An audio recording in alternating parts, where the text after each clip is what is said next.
para umat yang Masya Allah tetap mengagendakan ya di weekend, mana corona, mana pagi ya pasti riuh dengan urusan rumah, tapi Masya Allah mengagendakan untuk bisa tetap menuntut ilmu di pagi ini bersama Ustazah. Apa itu? Oh, bersama Ustazah Eva. Oke, bismillah. Senang banget bisa menyapa. Oh, sebelumnya perkenalkan, nama saya Putri. Saya muridnya Umi Nurhayati. Ya, izin memperkenalkan diri ya. Saya, insya Allah saya akan menemani akhwat sekalian untuk menuntut ilmu 1 jam ke depan, 60 menit ke depan, beserta 3 pekan berikutnya ya. Jadi bersabar ya. Ya, dan Masya Allah kagum ya dengan teman-teman, terutama saya lihat di sini pas banyak yang mungkin masih belum menikah even like me ya, jadi belum nikah atau mungkin ada yang baru nikah nih masih fresh married atau udah bunda, tapi tetap semangat untuk tadi menuntut ilmu karena tadi ya ada istilah you can buy a stuff but you cannot buy a class. Jadi kita bisa beli apa aja barang-barang tapi untuk skill, pengetahuan itu harus diperjuangkan. Nah, ini salah satu cara kita untuk nyari ilmu ya. Ya, bismillah. Karena menuntut ilmu itu buat siapa aja yang belum nikah, yang baru nikah, atau yang udah bunda. Insya Allah kita belajar sama-sama di sini ya.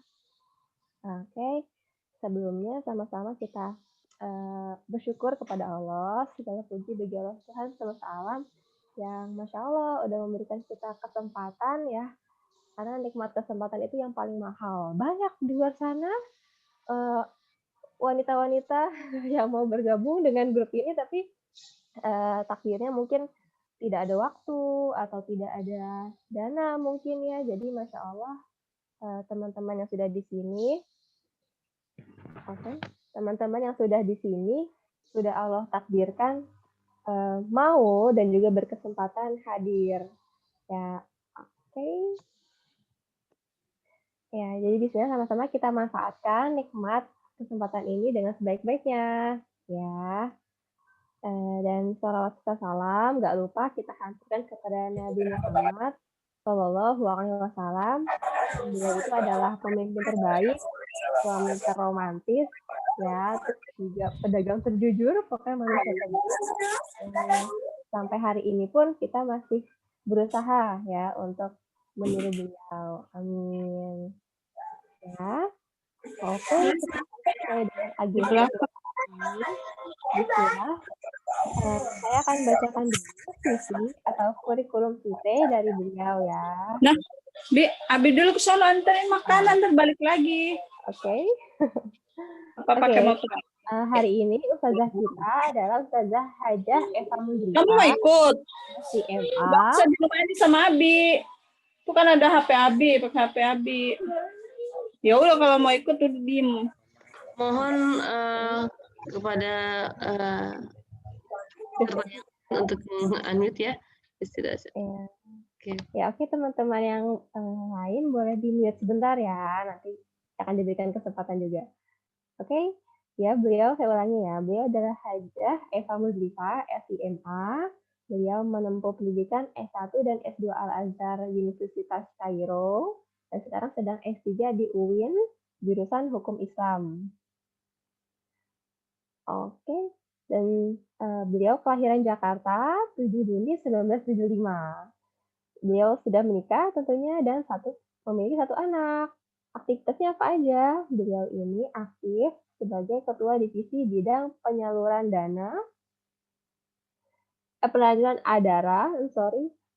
Adara Relief Internasional, sekaligus pembina PC Salimah Gunung Sindur, dosen STI DDI Al-Hikmah Jakarta Selatan, wow, dosen juga dan guru juga di MTS Boarding School Darul Khair Gunung Sindur Kabupaten Bogor. Masya Allah, hidupnya penuh dengan mengajar ya. Dan juga Daiyah Cordoba DD, dan juga konsultan masalah-masalah fikih wanita. That's why beliau ada di sini untuk bantu kita menuntut ilmu tentang fikih wanita. Oke, ya tadi itu sisi tentang Ustazah Eva, dan untuk menambah keberkahan pertemuan kali ini, mari sama-sama kita tilawah. Silakan dipersilakan kepada Uhtina Ulfadi untuk materi tilawah pada pagi hari ini. Silakan, Uhtina.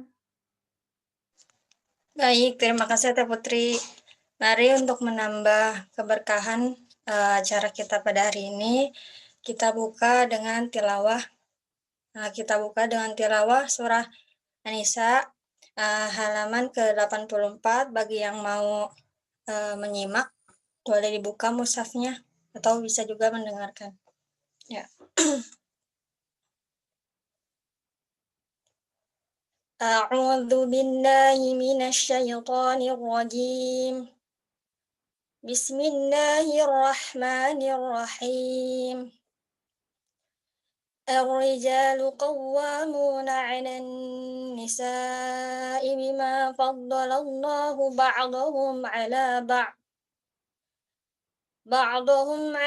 بعض وبما أنفقوا من أموالهم فالصالحات قانتات حافظات للغيب بما حفظ الله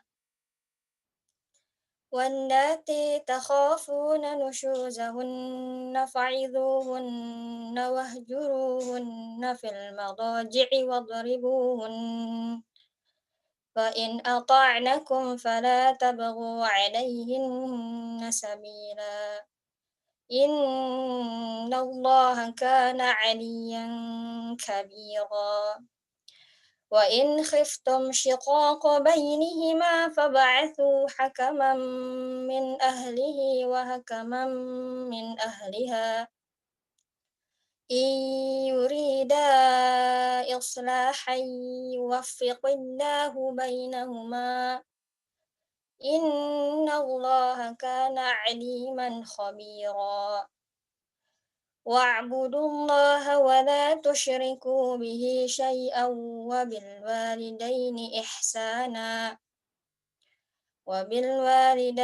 إحسانا وبذي القربى واليتامى والمساكين والجار ذي القربى والجار الجنب والصاحب بالجنب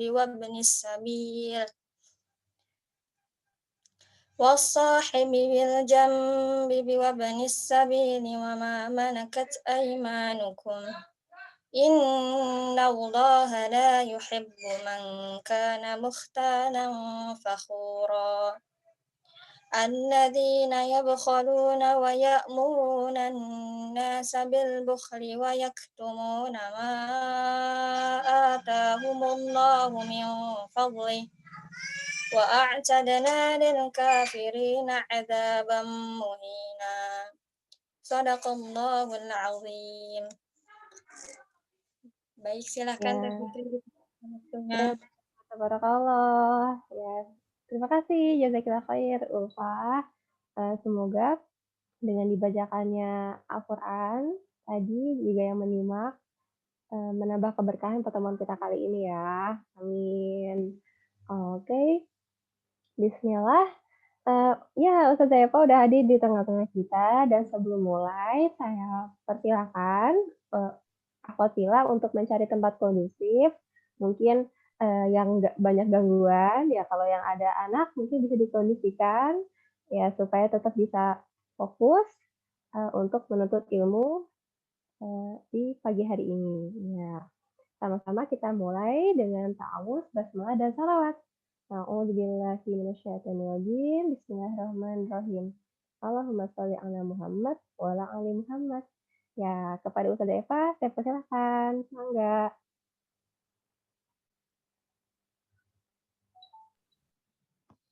Oke, bismillahirrahmanirrahim. Assalamualaikum warahmatullahi wabarakatuh.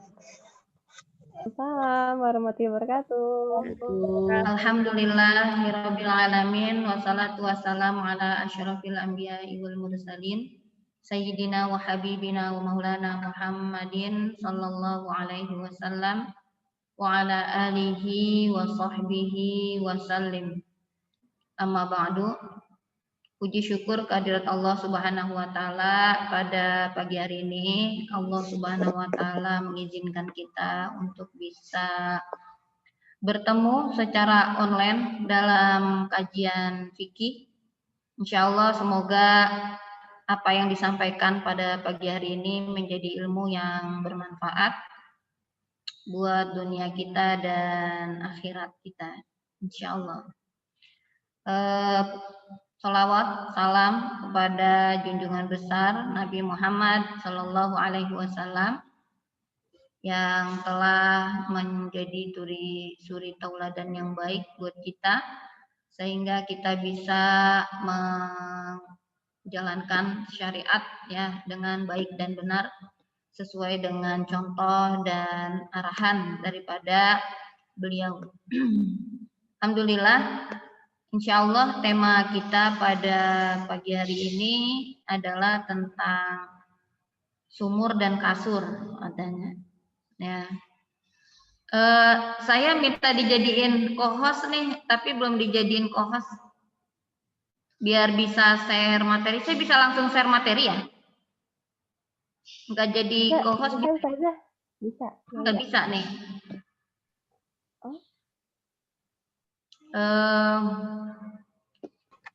Bisa gak? Ustazah Nur Hayati bisa gak jadiin saya co-host?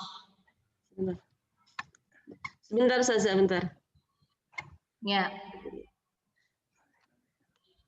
Lagi dicari. Ini rata-rata pesertanya udah nikah semua apa belum nih? Ini ada yang udah menikah, ada yang belum, Ustazah. Oh iya, separuh-separuh lah ya, 50%, 50% ya. Iya, mudah-mudahan yang belum nikah cepat nikah. Amin. Jadi sebuah pembelajaran, termasuk ini ada Mbak Putri. Ya, ada pengantin baru juga, Ustazah ini. Oh, MC-nya belum nikah nih. Ya. Ya, semoga dapat jodoh, cepet datang jodohnya, pasangannya yang bagus agamanya, bagus semuanya deh. Amin. Amin. Mangga silakan. Amin. Sudah bisa? Oh ya, udah. Oke, bismillahirrahmanirrahim. Temanya tentang sumur dan kasur, ya. Ini tema yang sering sekali identik kalau kita berbicara tentang wanita ya. Selalu disebutnya sumur, kasur, dapur. 3 hal itu, ya. Jadi nggak jauh-jauh dari 3 hal ini. Itulah seorang wanita.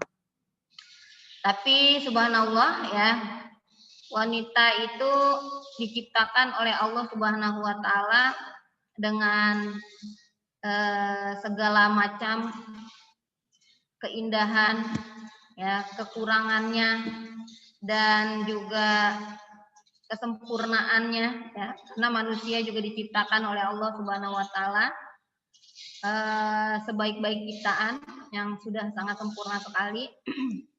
Oleh karenanya kita harus bersyukur ketika Islam itu datang, wanita itu diangkat derajatnya, dimuliakan ya oleh Islam. Berbeda dengan zaman dahulu yang sangat merendahkan ya kondisi seorang wanita. Sampai kalau wanita lagi haid aja itu dijauhkan ya, ditaruh di tempat yang terpencil ya kan, di luar dari rumahnya ya. Dibuatin gubuk lah khusus ya, sebuah tempat yang dimana dia nggak bisa kemana-mana, nggak bisa keluar, pokoknya dikerangkeng aja di dalam situ ya. Kenapa? Karena ketika wanita itu haid dianggapnya wanita itu kotor ya. Tapi gitu ya, ketika Islam itu datang, syukur alhamdulillah akhirnya derajat wanita diangkat ya, dan diberikan hukum-hukum syariat-syariat yang berlaku ya, ketika lagi haid seperti apa ya harusnya seorang wanita itu. Jadi kalau dulu makan bareng juga nggak boleh, ya kan, tidur bareng nggak boleh, ngomong bareng, ya itu semuanya dijauhkan. Tapi alhamdulillah ketika Islam datang, wanita yang haid itu boleh, ya mau ngobrol boleh, mau makan bareng, minum bareng, pergi bareng, ya boleh, semuanya dibolehkan, ya. Cuma satu saja yang dilarang ya untuk didekati, yaitu farojnya, ya di mana sumber daripada najis itu keluar, ya karena yang najis itu sebenarnya bukan fisik wanitanya tapi darahnya, ya. Nah ini nanti ada pembahasannya lagi kan, wanita dan darah itu akan dibahas pada kesempatan akhir ya, harusnya dibahas di awal tapi katanya dimundurkan menjadi awal Januari, ya insya Allah. Semoga itu menjadi apa tambahan keilmuan ya buat kita para wanita, karena memang kita sebagai wanita harus mengetahui tentang hukum masalah darah ini, ya setiap bulan kita menemuinya, ya sehingga akhirnya ilmunya pun harus kita kuasai, ya agar sempurna apa yang kita amalkan, ya dan bisa diterima oleh Allah Subhanahu Wa Taala. Nah pada kesempatan ini kita nggak bicara darah dan secara detail, ya kita akan bicara tentang sumur dan kasur, ya. Jadi kalau bicara dapurnya nggak disuruh bahas nih, ya. Jadi cuma dua doang, sumur dan kasur yang perlu dibahas. Mungkin kalau dapur nanti bisa belajar sendiri karena kaitannya dengan masak memasak. Ya. Ini pun menjadi sebuah keahlian yang harus dipunyai ya oleh seorang wanita, baik dia sudah menikah maupun dia belum menikah. Ya. Apalagi kalau dia udah menikah, ya itu memang harus pinter bisa masak, ya. Nggak harus pinter sih ya, tapi bisa lah dia masak itu ya. Mungkin awalnya kalau masak itu nggak enak ya bertahap lah ya. Insya Allah nanti lama kelamaan karena sering masak jadi enak masakannya gitu. Makanya nggak perlu dibahas yang dapurnya, jadi kita bahas sumur sama kasurnya ya. Sumur ya.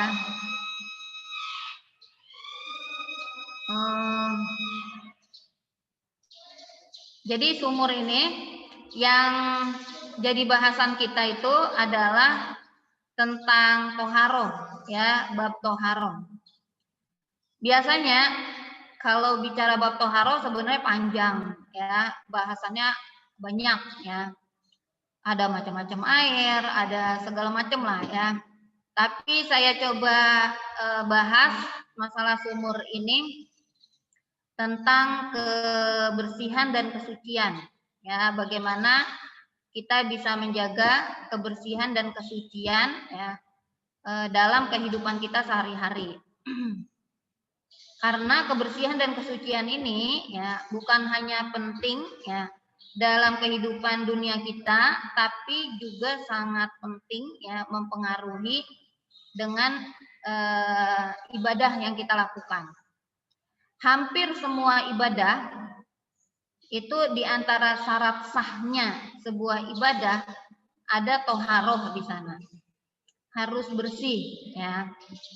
Nah, oleh karenanya bahasan yang paling pertama itu di sini ya, agar kita bisa meraih kebersihan tadi, kesucian tadi ya, adalah tidak berhadas ya, baik itu hadas kecil maupun hadas besar. Ini harus selalu dijaga ya, apalagi ya ketika kondisinya dalam ibadah ya. Kalau hadas kecil itu belum terangkat, maka ibadah itu tidak akan sah. Contoh kita sholat ya, wudunya nggak sempurna ya, berarti kan hadas kecilnya belum terangkat tuh ya, dengan berwudu tidak sempurna tadi. Bahkan banyak kisah di zaman Rasulullah SAW itu ada beberapa kasus ya yang sahabat itu ketika wudhunya tidak sempurna, disuruh ulang sholatnya oleh Rasulullah Shallallahu Alaihi Wasallam. Ulang lagi sholatnya, gitu kan, sampai 3 kali diulang-ulang, sampai dia bingung kenapa kok disuruh ngulang lagi, disuruh ngulang lagi, disuruh ngulang lagi. Ternyata ketika dia berwudhu, ada satu anggota wudhu dia yang tidak terkena air. Ya, padahal mungkin tidak terkenanya hanya sedikit ya, seukuran biji jagung misalkan. Tapi itu ternyata mempengaruhi ya kesahan dari sebuah ibadah. Nah, oleh karenanya gitu ya, sebagai seorang wanita gitu ya, kita harus bisa selalu menjaga ya diri agar bagaimana hadas kecil ini bisa terangkat ya. Nah, untuk mengangkat hadas kecil ya, itu cukup dengan berwudu ya. Berbeda kalau kita ingin mengangkat hadas besar, itu caranya harus dengan mandi ya. Bahkan gitu ya, kalau seandainya kita bisa selalu menjaga wudhu kita, itu bisa menjadi sebab jalan kita masuk ke dalam surganya Allah Subhanahu wa Ta'ala. Tentang kisah Bilal bin Rabah ya, di mana ketika itu Rasulullah bermimpi ya bahwa bakyaknya ya, sendalnya itu udah ada di depan pintu surga ya. Maka Rasulullah bertanya, emang apa yang engkau kerjakan, wahai Bilal? Ya. Apa kata beliau? Ya Rasulullah, ma'azan tuqattun illa sholaitu raqataini. Ya. Wa ma'asobani hadasun qattun illa tawaddatu indaha wa ra'aitu anna lillahi alayya raqataini, rawahu Tirmidzi. Jadi kata beliau tuh, aku tuh punya kebiasaan sholat 2 rakaat. Ya. Setiap saya berhadas, saya berwudu. Jadi beliau tuh selalu menjaga wudunya. Sehingga dalam kehidupan sehari-harinya tuh nggak pernah ada hadas ya. Kenapa? Karena ketika ada hadas selalu berwudu. Ya. Dan selalu melakukan sholat 2 rakaat setelah beliau berwudu tadi. Ya, jadi sholat sunnah 2 rakaat setelah wudhu itu yang rutin beliau lakukan, dan ternyata amal itulah yang akhirnya menjadikan beliau masuk ke dalam surga. Nah, kemudian yang kedua ya, ini hadas besar. Ini pun harus selalu kita berusaha agar ya jangan menyepelekannya, karena berapa banyak orang yang ketika udah selesai haid ya, tapi nyantai-nyantai gitu, nggak langsung berusaha mandi wajib. Jadi ditunda-tunda dulu ya. Padahal gitu ya, anjurannya adalah ketika dia ya, kalau suara saya tiba-tiba terputus dikasih tahu aja ya, karena biasanya kalau kajian online suka gitu, hilang sinyal. Alhamdulillah bagus suaranya, Ustazah. Stabil. Bagus ya, alhamdulillah ya. Oke, tentang hadas besar ya. Jadi ada kebiasaan wanita yang harus dirubah, yaitu ketika dia sudah selesai dari hadas besar, harusnya dia cepat untuk mandi ya. Jangan ditunda-tunda. Baik itu hadasnya junub maupun haid maupun nifas ya. Nah, biasanya yang sering haid ya. Kenapa? Karena datangnya selalu tiap bulan kan datang ya. Nah, akhirnya apa? Menyepelekan mandi wajibnya. Nah, ketika ya udah tahu kondisinya suci ya. Jadi cara mengetahui suci itu kan kata Rasulullah pakai kapas putih ya. Ambil kapasnya, kemudian dielap ya kan di kemaluannya, kemudian dilihat apakah kapas itu memang berwarna putih ya, tetap dengan putihnya, atau dia berubah menjadi keruh atau kecoklatan atau kuning ya. Jadi kalau dia masih kuning, masih keruh, masih coklat, maka tidak ada kewajiban mandi. Tapi kalau dia melihat kapas itu sudah berubah, udah putih, ya bersih, ya, maka dia ada kewajiban untuk mandi karena dianggap atau dihukumi ketika itu dia sudah suci. Ya. Jadi harus cepat-cepat mandi, nggak boleh ditunda-tunda, ya. Kalau kondisinya dia sedang di luar rumah, gitu ya, misalkan dia kerja pagi berangkat, pulangnya sore, gitu, nggak mungkin juga kan mandi masih di kantor, gitu ya. Pas udah zuhur misalkan, ternyata dia periksa udah suci itu, udah putih, ya kan? Tapi kan nggak mungkin juga dia mandi kan di kantor itu. Ya, akhirnya apa? Mandinya biasanya kalau udah pulang ke rumah. Pulang di rumahnya kapan? Pulang di rumahnya sore, ya jam 5 baru sampai rumah misalkan. Yang penting adalah dia sudah mempunyai catatan bahwa di zuhur itu dia sudah suci. Nanti di asar kalau dia periksa lagi ternyata masih putih, berarti dia udah suci lagi, ya. Baru bisa mandi jam 5, nah berarti zuhur asarnya harus dikerjakan, ya, di kodok yang zuhurnya ya. Kalau yang asarnya karena jam 5 kan masih ada waktu asar, ya, jadi dia nggak perlu kodok. Jadi boleh akhirnya dijamak sholatnya. Sebenarnya bukan dijamak niatnya. Yang zuhur tetap diniatin zuhur, niatnya kodoan, ya. Kalau yang asar niatnya adaan karena masih di dalam waktunya gitu.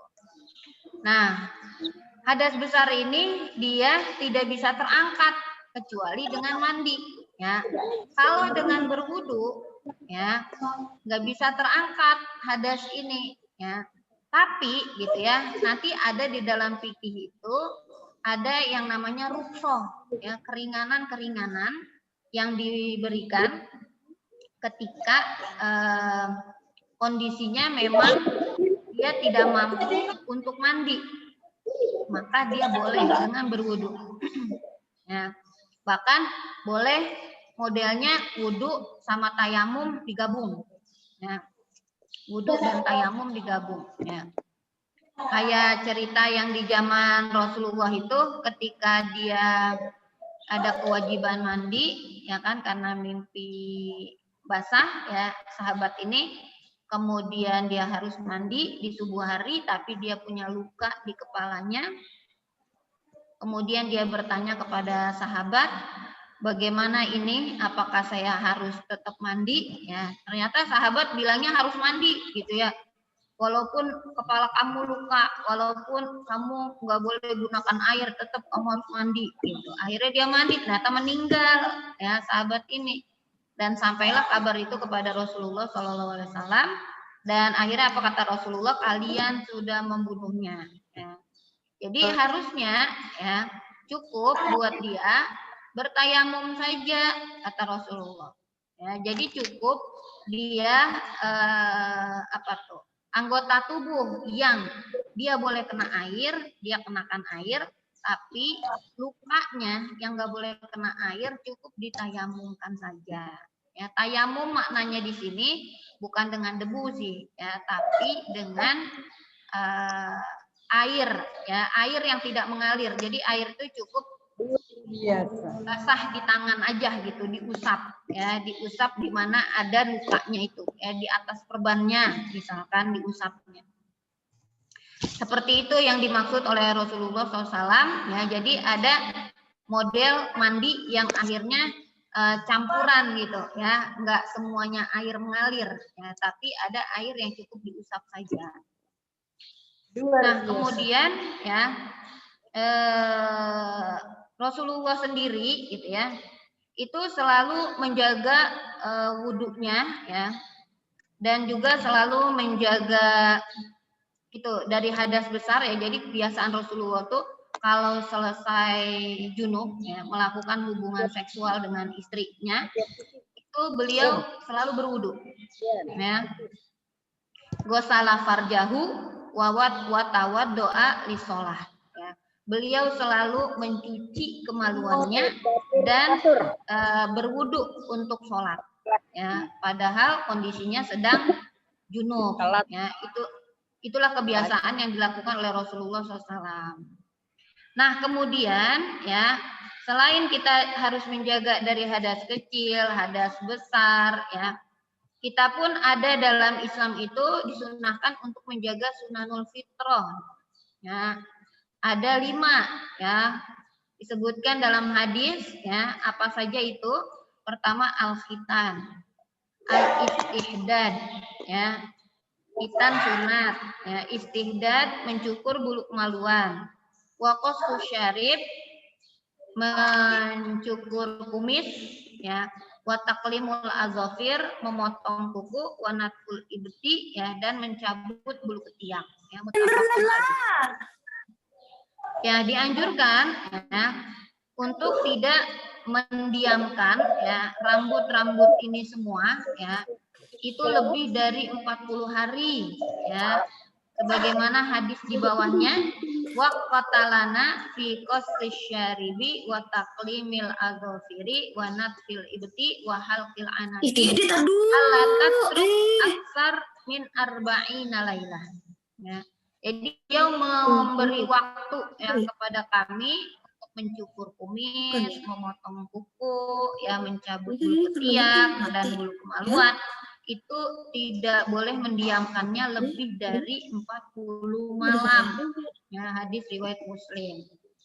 Ya, jadi harus dijadwal ya. Jangan sampai udah 40 hari ya nggak dipotong-potong gitu ya. Itu berarti tidak bisa menjaga kebersihan ya, kebersihan dari ini sunanul fitrah yang sudah ditetapkan di dalam Islam. Kemudian kebiasaan Rasulullah yang lain adalah beliau selalu membersihkan tempat tidurnya. Ya, ini toharoh ya yang diajarkan oleh Rasulullah. Yang keempat, ya, idza jaa ahadukum ila firashihi falyakhud dakhilata izarihi falyanfas biha firashahu wal yusammillaha fa innahu la ya'lam ma khalfahu ba'dahu. Rawahul Bukhari wa Muslim. Apabila salah seorang kalian mendatangi tempat tidurnya, maka ambillah ujung daripada sarungnya ya, dan ya hempaskanlah di atas kasurnya. Bacalah bismillah karena kita tidak pernah tahu apa yang akan terjadi setelahnya atau apa yang ada keburukan-keburukan apa yang ada di kasur ya. Nah, itu yang dianjurkan ya oleh Rasulullah. Jadi sebelum tidur kalau bisa ya dibersihkan dulu kasurnya dengan, biasanya kita gunainnya sapu lidi ya. Gitu, pakai sapu lidi ya, tapi sapu lidi yang khusus ya, yang bersih. Kemudian setelah itu sambil baca bismillah, bismillah, bismillah ya. Itu kalau seandainya ada keburukan-keburukan di sana, itu diangkat ya, dihilangkan oleh Allah Subhanahu wa taala ya. Dan keutamaannya lagi ya, kalau mau tidur kan tadi kata Rasulullah berwudu tuh ya.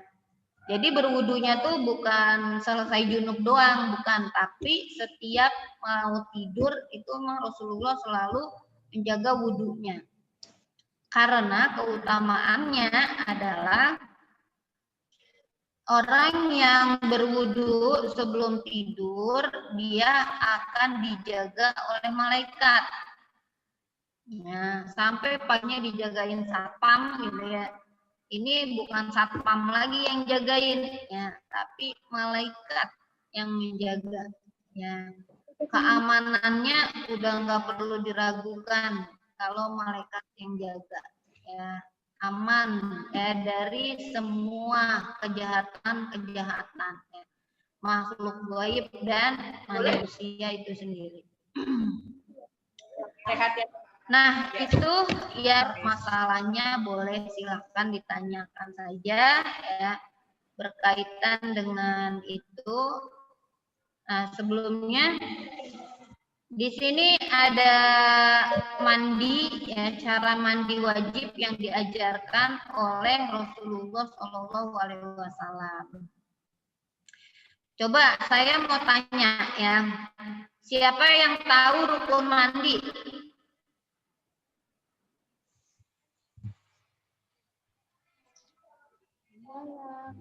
Sini. Iya. Dari kasih nama belum ya? Ini Bu Guru kita yang balik ya. Nah, ini tugas. Ya, terima kasih. Salam. Salam ya.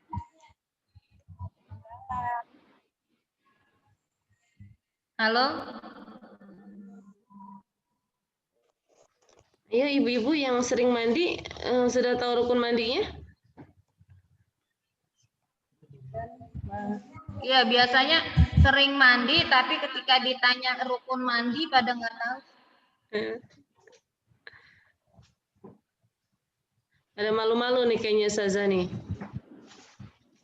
Nggak ada yang jawab nih. Pada malu-malu. Malu-malu ya. Ya. Mengguyur air ke seluruh tubuh. Iya, nggak boleh malu-malu kalau dalam kebaikan. Kan dalam belajar nggak boleh malu. Ke saya. Salah satunya mengguyur air. Oke, saya jawab aja. Kenapa? Salah Siapa tadi yang satunya jawab? Ulfah ya? Iya. ya, Ulfah, Ustazah. coba Ulfah. Ada mengguyur air ke seluruh tubuh. Mengguyur air seluruh tubuh. Udah, satu doang. Ada membasuh 3 kali ya, Ustazah. Membasuh 3 kali. Udah, ada 2. Tiganya?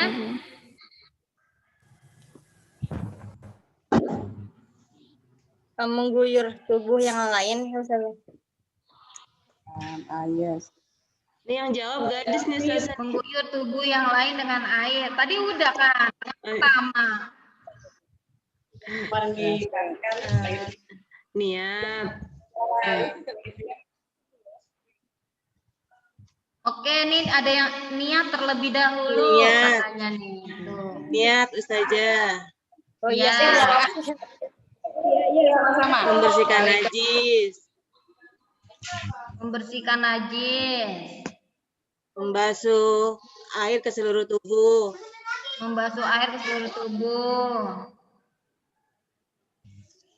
3. Meratakan air ke seluruh tubuh. Ke rambut, Apa ke bedanya badan. menyiram gitu ke ya. seluruh tubuh sama meratakan air ke seluruh tubuh? Bedanya apa? Sama dong ya. Wudu. Sama ke badan dulu kan Wudu. Ustazah. Ya, katanya ada wudu. Oke. Tuh tungguin. Jadi ada berapa tuh? Ini sholat Ibu. 4. Oke deh, saya jawab ya untuk. Ya. Jadi kadang kita sering melakukan ibadah mandi, tapi ketika ditanya rukun mandi nggak tahu. Ini betul ya, nggak dikembalikan ya. Padahal ya, rukun dalam sebuah ibadah itu sangat penting sekali. Ketika satu rukunnya hilang, ibadahnya menjadi tidak sah. Kayak sholat nih, ya. Rukunnya hilang satu, sah nggak sholatnya? Nggak sah kan? Harus diulang lagi dari awal. Nah, mandi pun ada rukunnya. Ternyata rukunnya cuma 2, ya, yaitu pertama niat, yang kedua meratakan air ke seluruh tubuh. Dari ujung rambut sampai ujung kaki itu harus kena air semuanya, harus basah. Ya. Kalau 2 rukun ini sudah ada, maka mandinya menjadi sah. Tapi kalau seandainya nggak ada satu yang hilang, maka mandinya tidak sah. Ya, niat itu menjadi satu hal yang sangat penting sekali dan itu harus diniatkan di awal. Ya, sebelum mandi harus niat di awal. Ya, bahwa saya niat ya mandi wajib ya karena Allah Ta'ala ya, atau untuk mengangkat hadas besar karena Allah Ta'ala gitu. Nah, Itu rukunnya. Jadi kalau 2 rukun ini sudah dikerjakan, itu udah sah mandinya. Ya, tapi kalau antuna ingin mendapatkan pahala sunnahnya, ya, sunnah dari Rasulullah karena mengikuti cara mandi Rasulullah, jadi dapat pahalanya plus, ya. Jadi ada tambahan. Ini bisa dilihat hadisnya, ya, diriwayatkan pertama dari Maimunah binti Al-Haris, ya, istri Rasulullah, ya, yang bernama Maimunah. Nah, kalau kita lihat isi hadisnya, ya, di sini yang pertama Rasulullah lakukan ketika mandi adalah fa'akfa biyaminihi ala yasarihi, ya, au marotaini au salasan. Jadi beliau tuh cuci tangan dulu, ya, mencuci kedua tangannya. Setelah udah cuci tangan, ya. Ini kalau di masa pandemi ini cuci tangan sangat penting, ya. Dan ternyata di ajaran Islam, ya, yang namanya cuci tangan gitu, ya, itu udah diajarin berabad-abad lamanya. Ya. Cuci tangan dulu sebelum mandi. Kemudian gosala farjahu. Beliau mencuci kemaluannya. Jadi yang dicuci yang pertama itu adalah kemaluannya. Kenapa? Karena di kemaluan itulah sumbernya najis itu. Setelah itu apa? Ya, summa dorobayadahu bil ardi awil haiti marrataini aw salasan. Ya. Kemudian beliau memukulkan tangannya ke tanah atau ke dinding, ya, 2 kali atau 3 kali. Ya. Summa tamad mado. Nah, ini udah mulai di sini, ya, berwudu Rasulullah. Jadi model mandinya Rasulullah tuh wudu digabung sama mandi, ya. Tengah-tengah beliau berwudu, ya, kumur-kumur, wastan syaqqa, memasukkan air ke hidung, summa ghasala wajahahu, kemudian beliau mengusap mukanya, waziraihi, dan kedua tangannya, summa afado ala roksihi alma, kemudian beliau menyiramkan ke atas kepalanya air, ya, summa ghasala sa'ira jasadihi, kemudian beliau mencuci seluruh tubuhnya, nah, dan summa tanha faghasala rijlaihi, ya. Kemudian beliau baru mencuci kedua kakinya, ya. Jadi terakhir baru diterusin wudunya, yaitu mencuci kaki. Ya, syaratnya wudu yang sebelumnya nggak boleh batal. Ya, kalau wudu yang sebelumnya batal, maka di akhir bukan hanya mencuci kaki, tapi dia harus berwudu lagi dari awal. Ya. Itu yang diceritakan oleh istri beliau, ya, Maimunah, cara mandinya. Ya. Jadi untuk yang tadi tuh, ya, menggosokkan tangannya di tanah atau di tembok, ya, sebanyak 2 kali atau 3 kali gitu, ya. Ini mungkin dilewatin aja, ya. Jadi setelah cuci kemaluan gitu, ya, kita langsung lanjut dengan berwudu yang kumur-kumur dan seterusnya, ya, tinggal kakinya aja nanti diakhirkan.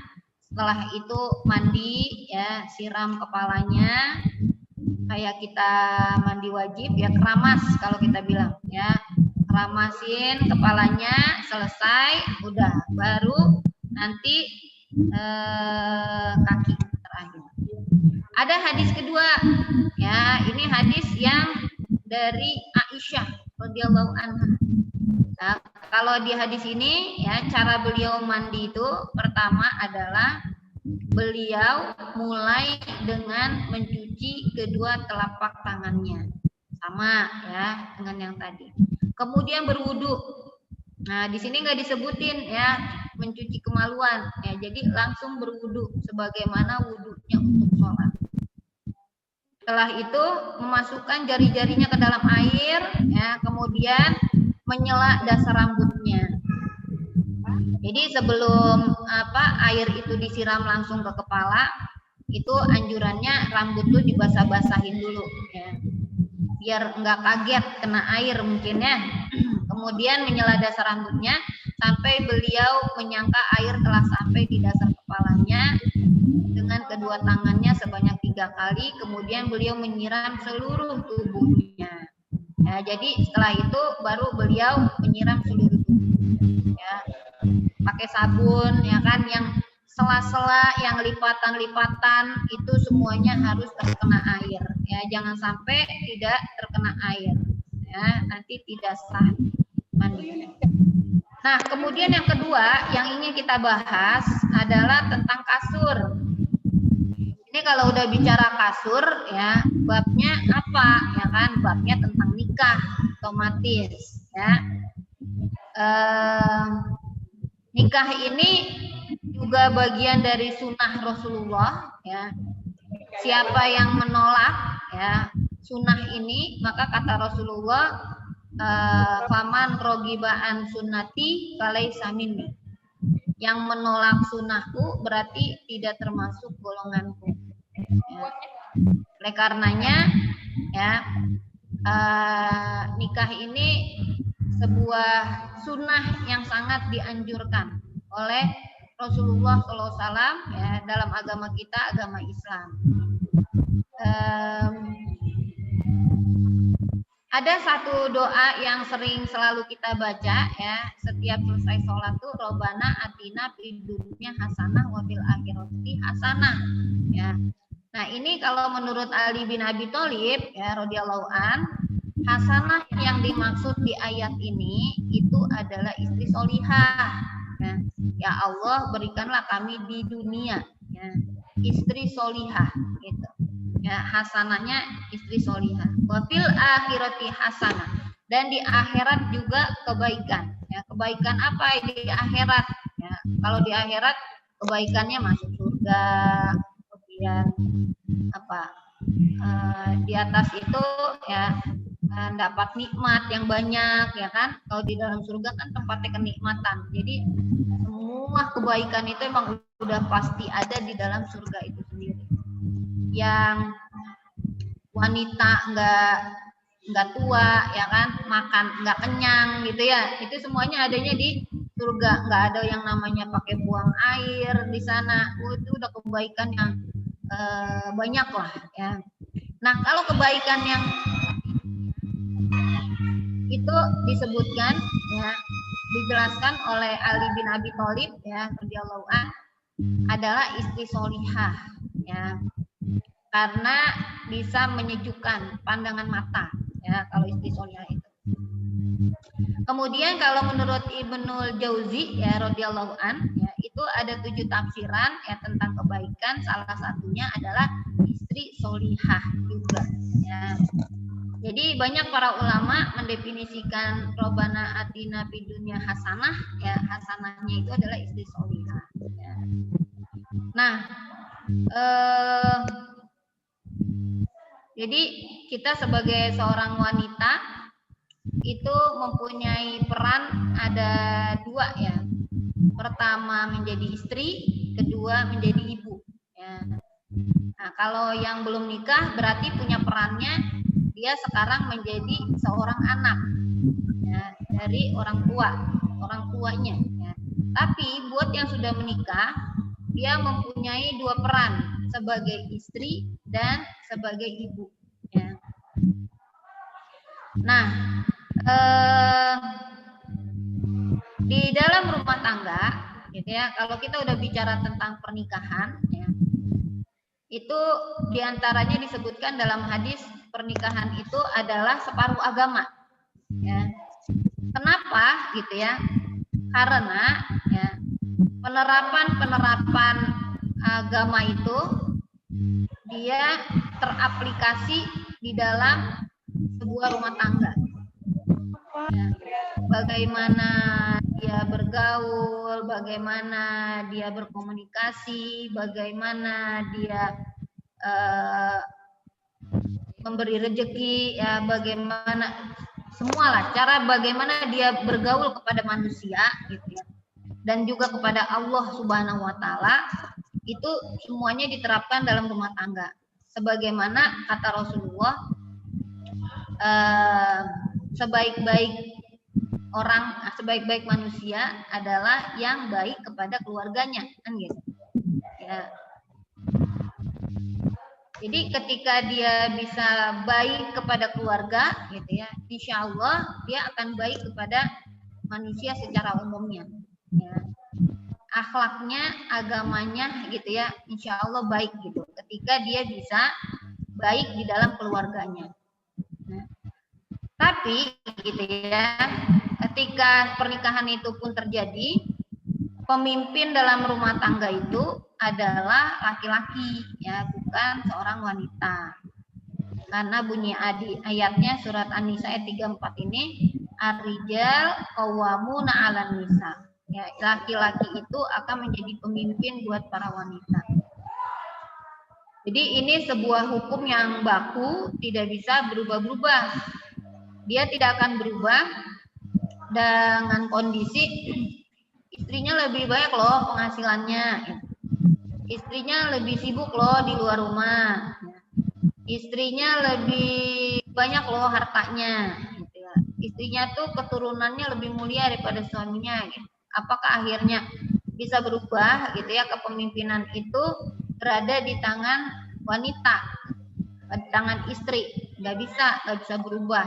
Ya, seperti kayak sholat. Sholat itu kalau ada anak laki, yang wajib jadi imam ya laki. Bagaimanapun kondisi bacaan Qur'annya, Ke situ nggak bisa ya? berapa banyak hafalannya, ya, bacanya bagus apa enggak tajwidnya, gitu ya. Tetap yang jadi imam harus laki-laki, ya, nggak bisa perempuan, ya. Misalkan yang perempuannya jauh lebih baik, ya, hafalannya jauh lebih banyak, gitu ya, akhirnya berubah, yang jadi imam akhirnya perempuan, nggak bisa, ya. Sama persis seperti kondisi rumah tangga juga, ya, dia nggak akan bisa berubah. Jadi yang berhak menjadi pemimpin dalam rumah tangga itu adalah laki-laki, ya. Wanita tugasnya apa, ya kan? Tugasnya, ya, kalau kita lihat di hadis ini, ya, mana ya? Nah, ini hadisnya, wanita itu istri, ya, itu sebagai partner, ya, partner, teman kerja, ya, suami, ya, mendampingi, ya, kepala rumah tangga. Ya, jadi dia pun disebutnya kalau di dalam hadis, ya, wal mar'atu fi baiti zaujiha ra'iyatun wa hiya mas'ulatun an ra'iyati. Wanita di rumah suaminya, ya, itu dia menjadi ro'iyah, ya. Ro'iyah itu dia jadi pemimpin juga, gitu ya. Pemimpin dalam artian dia punya tanggung jawab, ya, di dalam rumah suaminya. Wahia mas'ulatun an ro'iyatiha, dan dia akan diminta pertanggungjawabannya kelak di akhirat, ya, tentang amanah yang sudah diberikannya kepada dia. Ya, jadi bahasa hadisnya, ya, kalau kita lihat di sini, dia bukan sebagai khodimah, ya, tapi ro'iyah. Ya, apa bedanya khodimah sama ro'iyah? Ya, khodimah itu biasanya digunakan buat pembantu, ya, pembantu yang ngatur rumah, yang beresin rumah, yang nyetrika, yang masak, yang nyuci dan sebagainya, ya.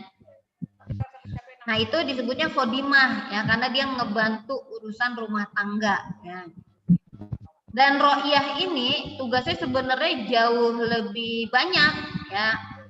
Kalau khodimah kan dia udah kerja, udah gitu ya, selesai, ya, tugas dia selesai. Tapi kalau ro'iyah gitu ya, tugasnya banyak, ya, bukan hanya tentang rumahnya, tapi juga bagaimana dia mengatur suaminya, ya kan, dia merawat lah, ya, jangan memelihara, ya, suaminya, kemudian anak-anaknya, gitu ya, itu semua menjadi tugas dia. Ya, jadi kalau makna ro'iyah itu sendiri di sini nih, ya, kalau menurut Imam An-Nawawi, ya, radhiyallahu an, Ar-ra'i huwa al-hafiz. Ya, jadi yang dimaksud ra'iyah tadi itu ya, dia punya sifat pertama al-hafiz. Al-hafiz itu menjaga. Ya, apa yang dijaga? Ya kan? Kalau kita sebagai istri, tugas kita adalah menjaga harta suami kita, menjaga harkat ya suami kita. Ya.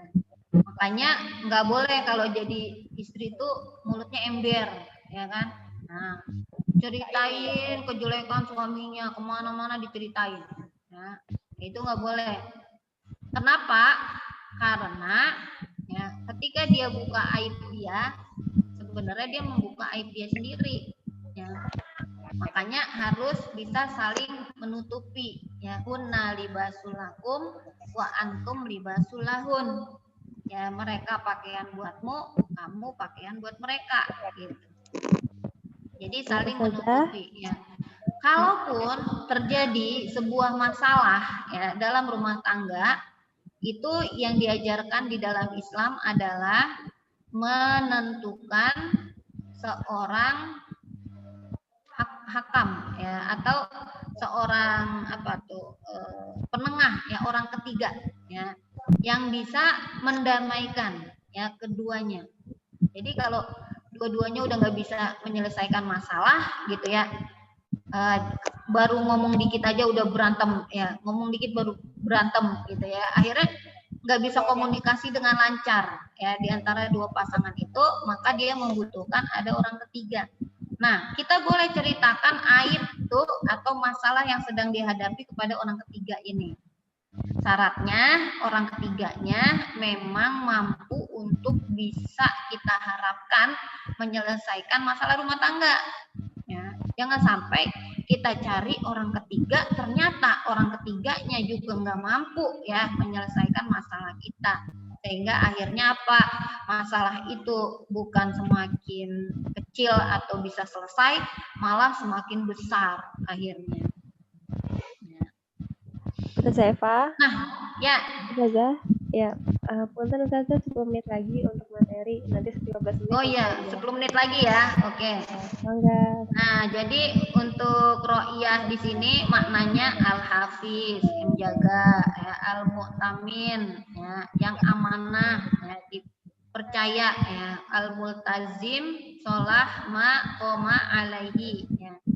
Dan dia bisa konsisten ya untuk melakukan hal-hal yang memang memberikan maslahat ya, kepada keluarganya. Nah, kemudian ya selanjutnya di sini ada hukum fikih tentang hukum menyetubuhi wanita yang haid ya. Nah, jadi kalau udah bicara masalah kasur, biasanya hubungannya itu dengan masalah jima ya atau hubungan badan ya dengan pasangan ya.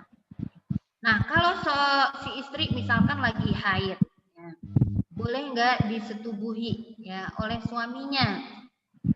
Di sini ya ada dua tinjauan. Pertama, jika dilakukannya di atas pusar dan di bawah lutut, ya, ulama sepakat boleh dan halal. Ya. Jadi di atas pusar, ya, di bawah lutut, ya. Jadi lutut ke bawah sama pusar ke atas, ya. Itu ulama sepakat boleh hukumnya, ya, karena yang diharamkan itu hanya kemaluannya saja. Nah, jadi kalau udah bermain di daerah kemaluan, nah itu yang diharamkan, ya nggak boleh. Apalagi gitu ya, kalau seandainya gitu, sampai benar-benar sempurna melakukan persetubuhan itu, ya maksudnya sempurna melakukannya apa? Mohon maaf nih, agak vulgar, ya. Jadi kalau dalam Islam tuh, ya yang disebut berhubungan itu dia harus ada masuk gitu ya antara zakar ya suami gitu ya ke kemaluan si istri, itu baru bisa disebut sebagai bersetubuh ya. Jadi kalau dia belum sampai ke situ, nah itu nggak disebut persetubuhan ya. Nah, jadi kalau dia istri lagi haid gitu, istri itu kan kadang kalau lagi haid kan lama ya, bisa 7 hari, 15 hari gitu ya. Nah, itu khawatirnya suaminya juga udah kelamaan gitu kan, akhirnya butuh pelampiasan. Nah, dia bisa bermain di sini nih ya, di atas pusar dan di bawah lutut. Ya. Kemudian kalau di antara pusar dan lutut, ya kan, ini ulama ikhtilaf. Ya, ternyata masih ada perbedaan pendapat. Kalau kita lihat pendapat Imam Malik dan Hanafi, ya itu mengharamkannya.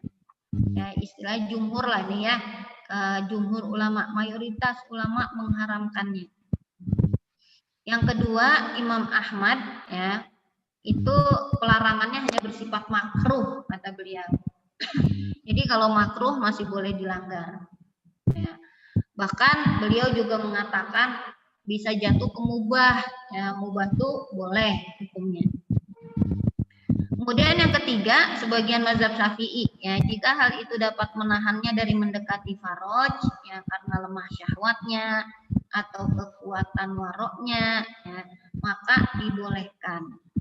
Ya, jadi kalau kondisi suaminya itu syahwatnya lemah, gitu ya, maksudnya dia bisa menahan untuk bisa mendekati kepada kemaluan tadi, maka dia boleh hukumnya. Gak apa-apa dia bermain di antara pusar dan lutut tadi ya. Tapi kalau kita pakai pendapat yang kuat ya, yang kedua ya dengan dalil yaitu ketika turun firman Allah Al-Baqarah 222 ya, yas'alunaka apa bunyi itu?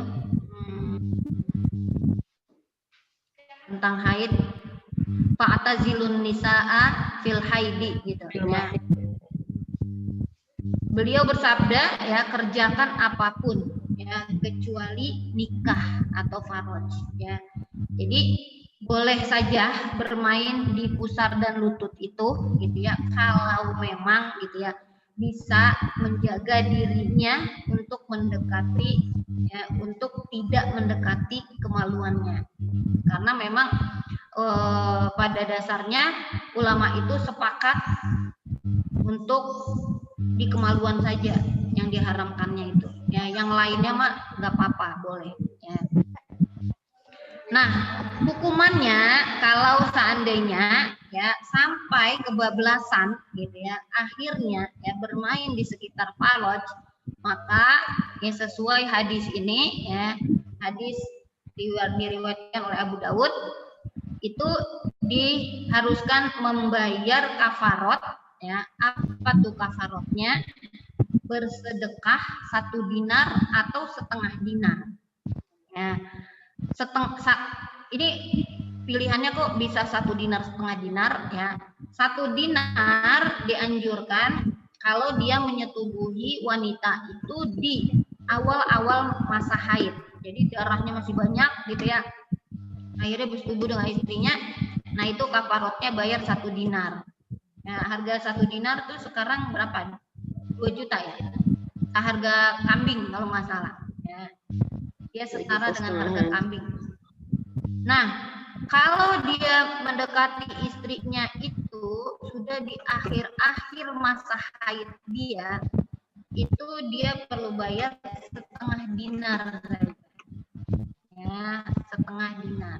Jadi kalau udah nggak keluar darah, cuma bercak-bercak ya, ini belum mandi udah disetubuhin misalkan ya, nah itu perlu membayar kafarat setengah dinar ya. Bentuknya sedekah saja, boleh pakai uang, boleh juga dijadiin makanan gitu ya, sejumlah harga 1 dinar atau setengah dinar. Nah ini ada lagi keterangan lebih lanjut ya, hukum berjima sebelum mandi ya. Jadi kita misalkan istrinya udah selesai masa haidnya tapi belum mandi, udah disetubuhi oleh suaminya, bagaimana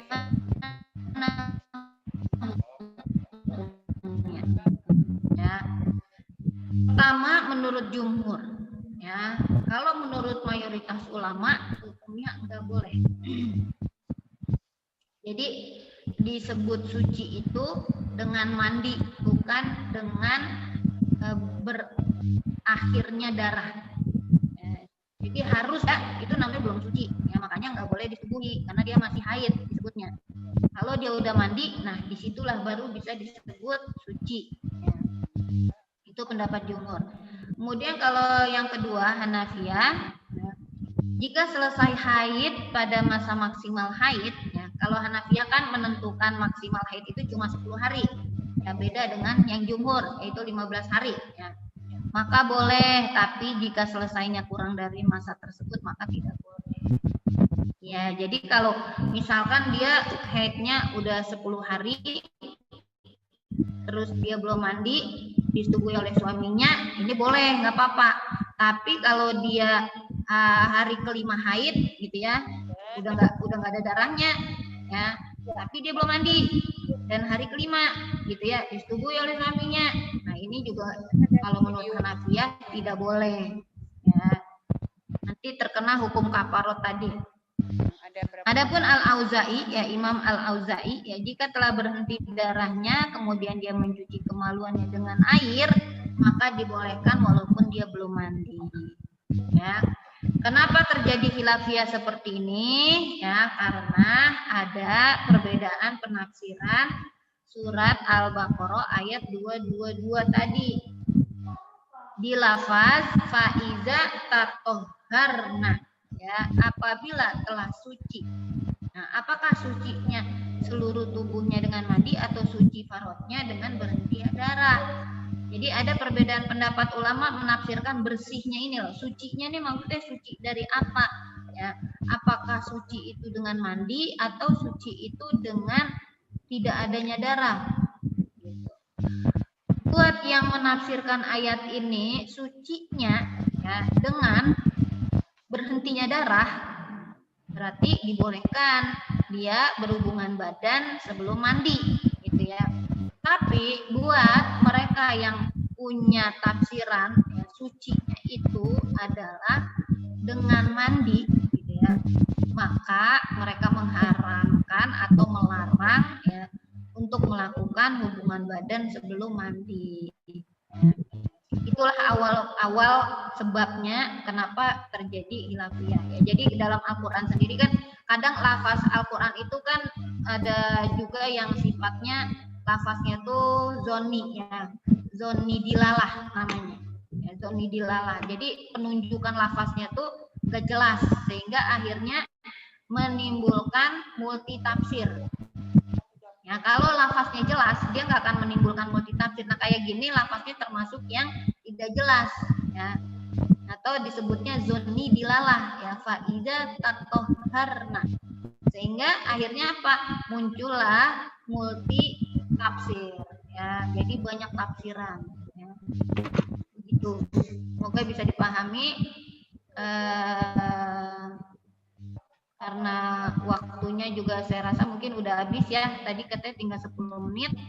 Nah ini yang terakhir nih tentang ini, bagaimana ternyata seorang istri juga mempunyai tanggung jawab dalam meriayah ya masalah agama suaminya. Walaupun kita berharapnya kan suami kita jauh lebih baik ya agamanya, tapi gitu ya, ternyata kita sebagai seorang istri juga mempunyai kewajiban untuk bisa saling nasihat menasehati ya kalau dalam masalah agama. Karena yang namanya keimanan kadang naik kadang turun, ya bisa jadi posisinya ketika itu iman suaminya memang lagi di bawah, ya istrinya imannya lagi di atas. Nah, otomatis istri harus bisa mengingatkan, ya, membangkitkan kembali, ya, semangat beribadah daripada suaminya. Itu. Bahkan Allah Subhanahu Wa Taala akan memberikan kasih sayangnya, rahmatnya kepada pasangan yang selalu melakukan saling nasihat menasehati, ya, dalam masalah agama. Ya. Itu kalau di hadis ini tentang rahmat Allah, ya. Ketika seorang suami bisa membangunkan istrinya ngajak bangun malam, ya, sholat malam, gitu. Atau sebaliknya disebutin juga di sini rahimallah, ya. Allah akan merahmati ya seorang istri yang ketika dia bangun malam ya dia sholat, dia bangunin suaminya. Ya. Ya. Itu jadi di sini tugasnya lagi wanita itu ya dia perlu jaga juga suaminya tuh dari fitnah wanita. Ya, kenapa? Karena kata Rasulullah Shallallahu Alaihi Wasallam ya, matarok tuba di fitnatan ia ador ala rijal minan nisa. Ya, tidak aku tinggalkan setelahku sebuah fitnah yang lebih bahaya ya kepada laki-laki kecuali tentang wanita. Ya, jadi fitnah wanita itu fitnah yang paling besar ya di akhir zaman ya.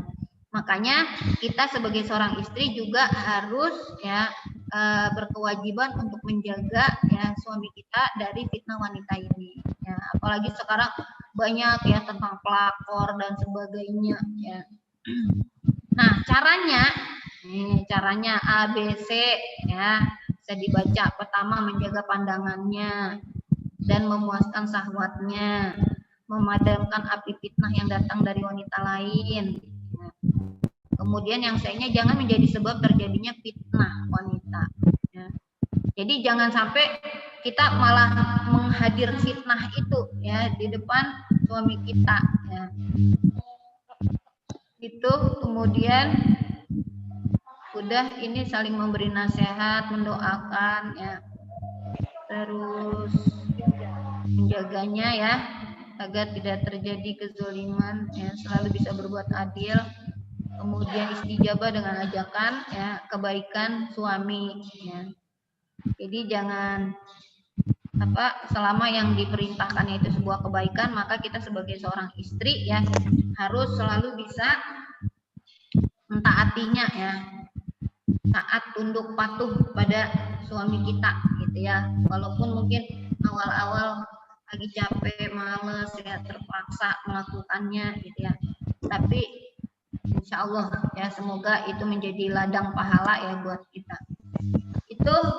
Dan terakhir ya kadang gitu ya ada kasus suaminya dalam kondisi lagi kurang harta ya, ditinggal sama istrinya ya dengan alasan dia sudah tidak mampu memberikan nafkah ya, udah nggak bisa menjalankan kewajibannya memberi nafkah kepada istri. Nah harusnya gitu ya istri solihah itu ketika suaminya memang dalam masa sulit ya, dia nggak boleh tinggalkan suaminya, tapi dia harusnya membantu ya suaminya ya, ketika dia dalam masa sulit itu. Ya, jangan ketika dia sakit ditinggal ya kan, ketika dia lagi nggak ada hartanya kita bantu ya dengan usaha, dengan bisnis atau apapun yang bisa kita lakukan ya, karena Allah tidak akan menyia-nyiakan amal ya, sedikit pun amal yang dilakukan ya. Jadi apa yang udah kita lakukan insya Allah ada catatannya ya, di sisi Allah, dan semoga gitu ya berharap bisa jadi amal itulah yang menjadikan sarana kita untuk masuk ke dalam surganya Allah. Itu saja, semoga pembahasan tentang sumur dan kasur ini bisa dipahami ya lebih dalam lagi ya lewat diskusi kita pada pagi hari ini. Selanjutnya saya serahkan pada MC. Ya baik, terima kasih Ustazah Eva, Masya Allah, tabarakallah. Detail sekali ya materi tentang sumur dan kasur kali ini. Ya baik, setelah kita mendengarkan sama-sama materi dari Ustazah Eva, dipersilakan kepada mungkin 3 penanya dulu, boleh klik raise hand di itu ya, klik reaction terus raise hand button. Boleh jika ada yang ingin bertanya. Oh, ada satu pertanyaan dari yang masuk ke kolom chat. Boleh saya izin bacakan ya, Ustazah? Dari Ibu Ika Dewi, ketika seorang istri sedang haid dan hanya bermain di atas kursi besar dan di bawah lutut. Apakah keduanya diwajibkan mandi wajib besar? Ya, tafadhol Ustazah Eva. Ya.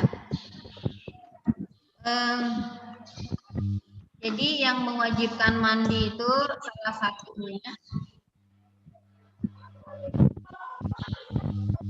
Halo. Ya. Ya. Suaranya kok gema ya? Iya. Gak tahu. Udah ini. Udah kayaknya udah. Oke, bismillah. Ya, udah.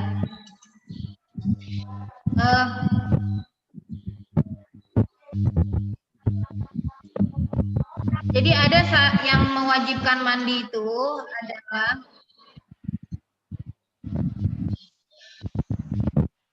keluarnya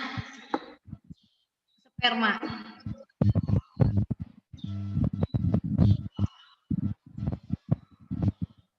Jadi walaupun dia tidak bertemu dua alat kelamin, nanti ada sebab yang lain adalah yang mewajibkan mandi itu adalah bertemunya dua alat kelamin. Ya. Itu juga bisa menyebabkan mandi. Nah, kalau dalam hal ini yang menyebabkan mandinya bukan bertemunya dua alat kelamin, tetapi keluarnya sperma. Karena di dalam hubungan seksual itu biasanya yang diinginkan adalah klimaksnya kan, gitu. Atau kenikmatan yang didapatnya. Gitu. Nah, kenikmatan itu tidak akan didapat kecuali gitu ya dengan keluar sperma tadi.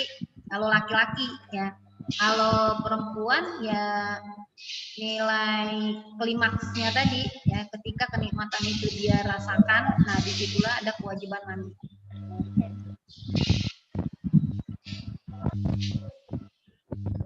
Kalau dia melakukannya sendiri pun, gitu ya, kayak onani misalkan atau dengan melihat gambar-gambar porno, misalkan ya nauzubillah, sehingga akhirnya dia terangsang syahwatnya, itu pun mewajibkan mandi. Kenapa? Karena sudah klimaks tadi atau keluar sperma tadi, gitu. Oh ya, Masya Allah. Ya, semoga menjawab ya, Ibu Ika. Ya, selanjutnya ada pertanyaan di kolom chat dari Ibu Winnie Awalia. Ya, izin bertanya, Rasulullah setelah berhubungan, berwudu lalu tidur. Bagaimana cara wudunya, Ustazah? Mencuci kemaluan terlebih dahulu, lalu wudu seperti biasa, atau bagaimana? Ya, tafadhol Ustazah. Ya. Jadi caranya adalah yang beliau lakukan, beliau cuci kalau untuk tidur yang biasa normal ya setiap malam itu cukup dengan berwudu seperti wudu kita sholat. Tapi kalau dia ada hadas junub tadi ya karena habis berhubungan badan kemudian mau tidur, nah itu anjurannya pertama dia cuci dulu kemaluannya, setelah itu dia berwudu sama seperti wudu dia untuk sholat. Setelah itu baru tidur. Jadi wudunya sama seperti kayak sholat. Ya, Masya Allah. Ya, semoga terjawab juga ya, Ibu Winnie Awalia. Doli, ada yang ingin bertanya lagi? Kalau kita masih ada waktu. Oh ya, Ustazah Eva punten, Umi Nurhayati minta dijadikan host lagi. Kenapa? Umi Nurhayati minta dijadikan host lagi. Mungkin beliau ingin memanage jamnya juga. Iya. Satu mas dasarnya. Oh gitu, nggak bisa dua ya? Biasanya bisa dua kok. Iya, makanya nggak tahu ini. Ini yang edit. Bentar, saya pilih ada nggak ya? Make host ya. Iya. Oke, baik. Terima kasih Ustazah. Baik Ustazah, mungkin ini saya mewakili pengantin-pengantin baru ya, bisa menjelaskan apa apa namanya, ada yang senyum-senyum ya, padahal bukan pengantin baru nih. Ini apa namanya, mungkin adakah misalnya adab-adab ketika di kasur dengan suami seperti itu, karena memang cukup banyak juga ya, maksudnya kejadian-kejadian yang istilahnya seperti ini. Maaf, saya pernah mendapatkan sebuah curhatan. Jadi ada anak tetangganya yang akhirnya mempraktekkan apa yang dilakukan oleh ayah dan ibunya dengan ke teman-temannya seperti itu. Padahal kan harusnya tidak terjadi ya. Nah, ini maksud saya adab-adab yang seperti inilah yang istilahnya jika sudah ada anak bagaimana ya, adab di kasur itu jika belum ada anak seperti apa. Itu aja saya. Oke. Jadi kalau untuk yang baru nikah ya, ada nasihat Rasulullah itu kan dalam sebuah hadis ya. Bunyinya tuh apa ya? Halo, bentar.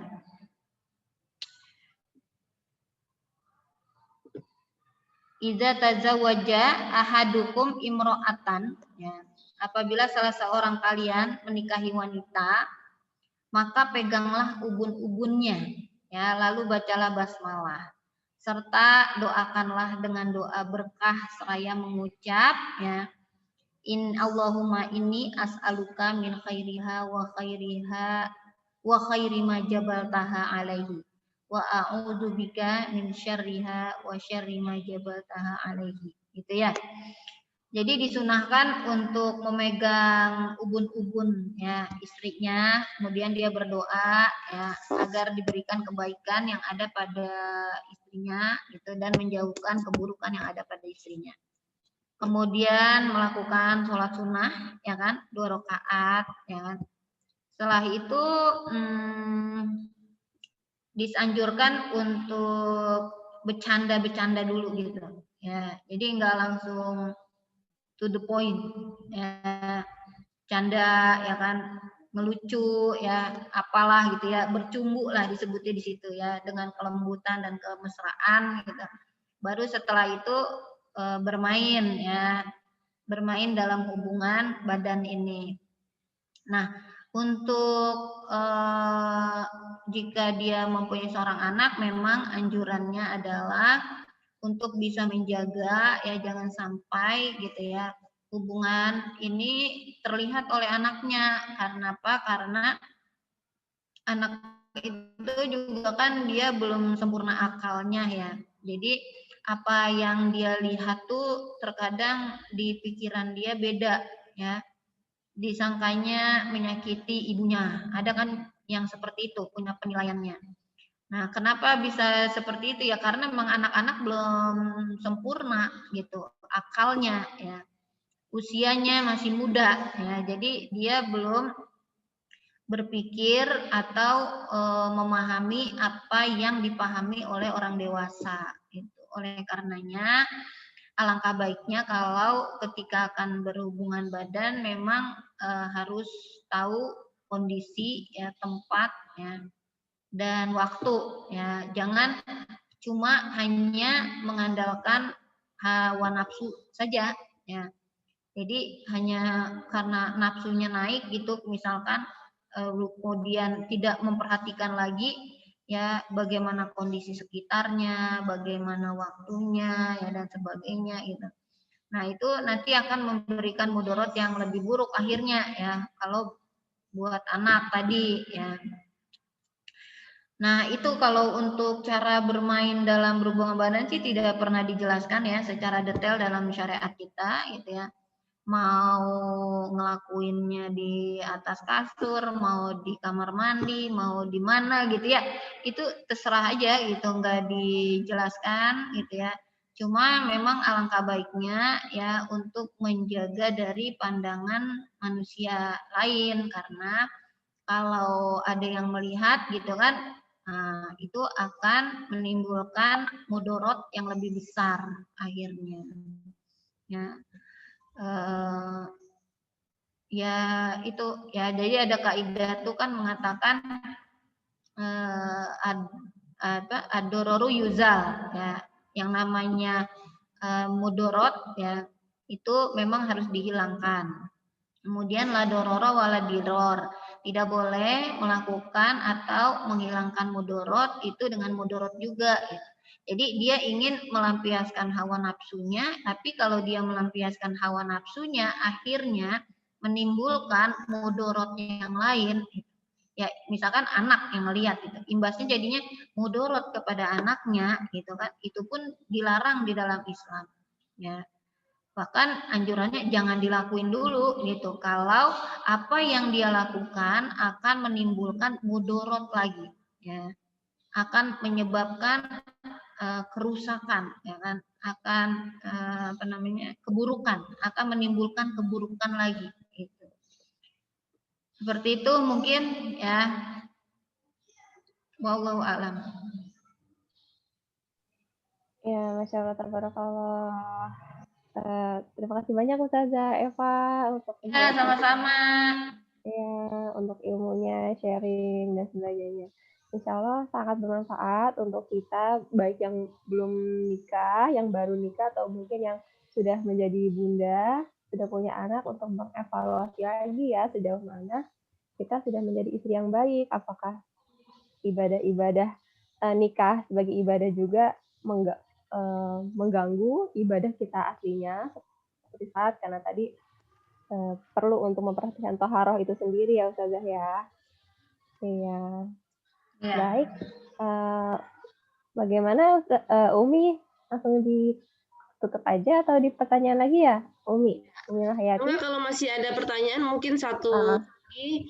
Jika tidak ada, mohon kiranya Ustazah Eva berkenan untuk menutup dan memimpin doa. Oke. Baik, Tafadholi, ada pertanyaan lagi untuk Al-Fasilah? Ada, boleh silakan. Kalau malu boleh di kolom chat atau langsung aja di unmute aja. Boleh silakan. Oke. Tidak ada, Ustazah. Ya, mungkin nanti lebih lanjutnya boleh save pertanyaannya ke grup, nanti boleh ditanya lagi Japri sampai kepada Ustazah Evanya. Ya, mungkin seperti itu ya, Umi dan Ustazah. Oke, karena sudah cukup untuk pertanyaannya kali ini, boleh saya persilakan kepada Ustazah Eva untuk tadi menutup dan juga memimpin doa di pertemuan kali ini.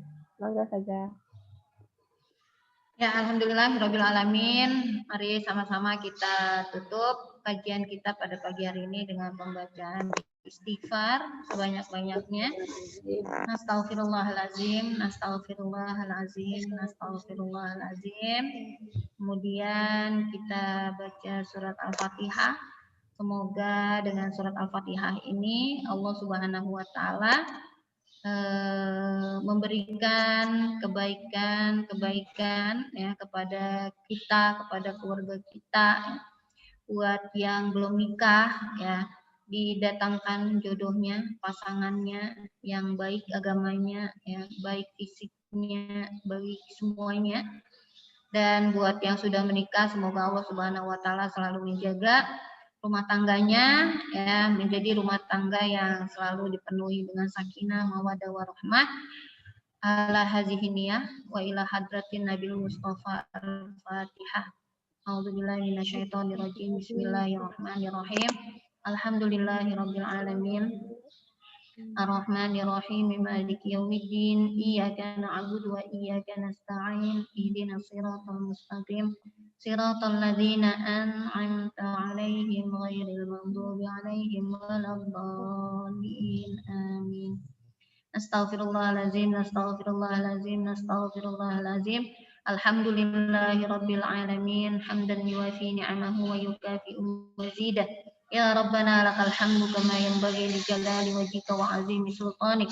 Allahumma shalli ala sayidina Muhammad wa ala alihi wa sahbihi wa sallim.